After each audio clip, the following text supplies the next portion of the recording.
भारत और संयुक्त अरब अमीरात के रिश्तों में गर्माहट बढ़ती जा रही है। इसका ताजा उदाहरण तब देखने को मिला जब अपने दोस्त यूएई के लिए भारत अपने कुछ फैसलों में बदलाव भी लाने को तैयार हो गया है।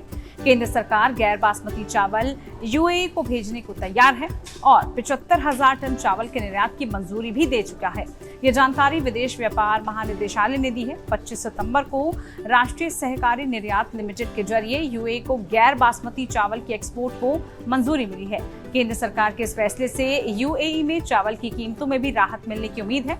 आपको बता दें कि सरकार ने अभी देश में गैर बासमती चावल के एक्सपोर्ट को पूरी तरह से बैन किया हुआ है। इस फैसले के बाद से कई देशों में चावल की किल्लत भी हो गई है। इस वजह से एक झटके में चावल की कीमतों में तगड़े उछाल की खबरें बीते दिनों सुर्खियों में भी बनी थी।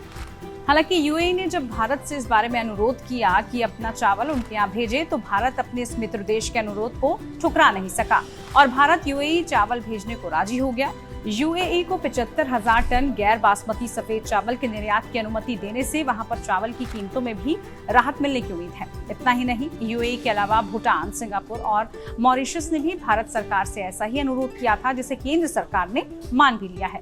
मीडिया रिपोर्ट्स के मुताबिक भूटान 39,000 टन, जबकि मॉरिशस को 14,000 टन, इसके अलावा सिंगापुर को 50,000 टन गैर बासमती चावल के निर्यात की अनुमति मिली है। इससे पहले मोदी सरकार ने सेनेगल को 5 लाख टन, गाम्बिया को 5 लाख टन, इंडोनेशिया को 2 लाख टन, माली को 1 लाख टन और भूटान को 48,804 टन टूटे चावल के निर्यात की मंजूरी दी थी। भारत सरकार ने घरेलू आपूर्ति को बढ़ावा देने और खुदरा कीमतों को नियंत्रण में रखने के लिए बीते 20 जुलाई को गैर बासमती सफेद चावल के निर्यात पर प्रतिबंध लगाया था। भारत दुनिया का सबसे बड़ा चावल निर्यातक देश है, जिसने साल 2022 से 23 में चावल के वैश्विक निर्यात में 40% का योगदान दिया था। साल 2022-23 में भारत के गैर बासमती सफेद चावल का कुल निर्यात $42 लाख का था, जबकि पिछले साल ये निर्यात $26.2 लाख का रहा। भारत गैर बासमती सफेद चावल का निर्यात मुख्यतः अमेरिका, थाईलैंड, इटली, स्पेन और श्रीलंका को करता है।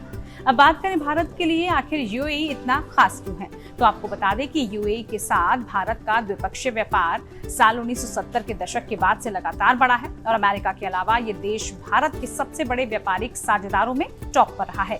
इसके अलावा भारत अपनी जरूरत का ज्यादातर कच्चा तेल आयात करता है और यूएई क्रूड ऑयल का बड़ा निर्यातक देश रहा है। ये ओपेक में एक महत्वपूर्ण भूमिका भी निभाता है और खाड़ी सहयोग परिषद के संस्थापक सदस्यों में से एक है। इसके साथ ही भारतीय कामगारों के लिए भी यूएई खास है। देश के लाखों लोग रोजगार वहां से पा रहे हैं। अगर आपको ये वीडियो पसंद आई हो तो इसको लाइक और शेयर जरूर कीजिए। साथ ही बने रहिए टाइम्स नाउ भारत डिजिटल के साथ। नमस्कार।